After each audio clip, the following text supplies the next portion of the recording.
Hello बच्चों, चलिए प्रश्न को पढ़ते हैं और समझते हैं। श्रेणियों का योग ज्ञात कीजिए। हमें एक श्रेणी दी गई है एक्स कोष्टक एक्स प्लस वाई, एक्स का वर्ग कोष्टक एक्स का वर्ग प्लस वाई का वर्ग। इसी प्रकार इसके एन पदों का योग हमें ज्ञात करना है।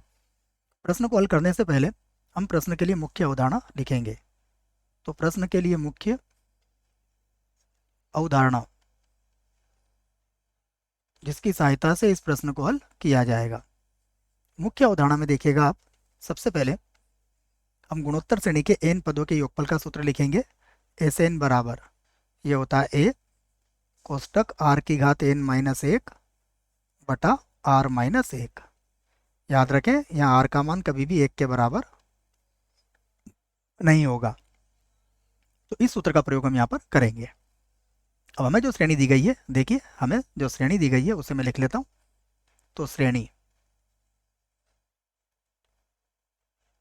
हमें दी गई है एक्स कोष्टक में एक्स प्लस वाई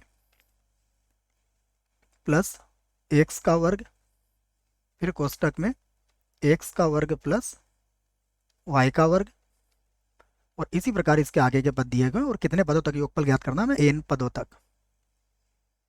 प्लस तो नहीं लिखेंगे, हम केवल एन पद लिख देंगे बच्चों। यहाँ पर चाहिए हमें एन पदों तक, एन पदों तक ये आ जाएगा हमारे पास। हम इसको इस प्रकार भी लिख सकते हैं बराबर।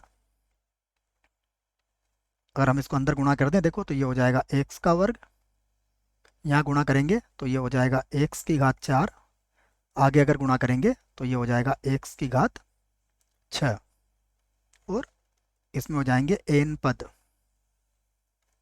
ठीक है, इसको मैं अलग लिख देता हूँ। और प्लस यहाँ पर देखें तो ये हो जाएगा एक्स वाई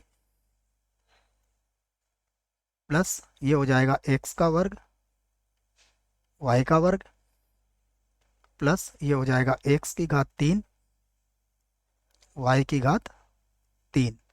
और इसी प्रकार इसको भी आगे हम कहाँ तक, एन पदों तक लिख सकते हैं। इसमें भी कितने पद होंगे, एन पद ही होंगे। अब हम यहाँ पर सूत्र लगा सकते हैं। देखो सूत्र में लिख देता हूँ कि हम जानते हैं एस एन बराबर क्या होता है। एस एन बराबर ए कोष्टक आर की घात एन माइनस एक और बटा कितना होता है, आर माइनस एक। इस सूत्र का प्रयोग हम यहाँ पर करने वाले हैं बच्चों। ठीक है, ध्यान रहे आर का मान यहाँ एक नहीं होता है। तो इस सूत्र की सहायता से अगर हम यहाँ इसका योगफल ज्ञात करेंगे, क्योंकि ये गुणोत्तर श्रेणी है, तो बराबर देखिएगा सबसे पहले ए, तो पहला पद क्या हो जाएगा इसका, ए का मान है एक्स का वर्ग। फिर यदि दूसरे पद को पहले पद से भाग लगाएंगे तो भी एक्स की घात 2 ही आएगा, तो ये हो जाएगा एक्स की घात 2 एन माइनस एक, और बटे में कितना आ जाएगा, एक्स का वर्ग माइनस एक लिखा जा सकता है।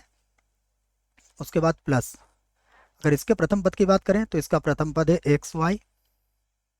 उसके बाद देखिएगा इसका जो सार्वनुपात है वो भी एक्स वाई होगा, तो एक्स वाई की घात कितनी हो जाएगी, एन।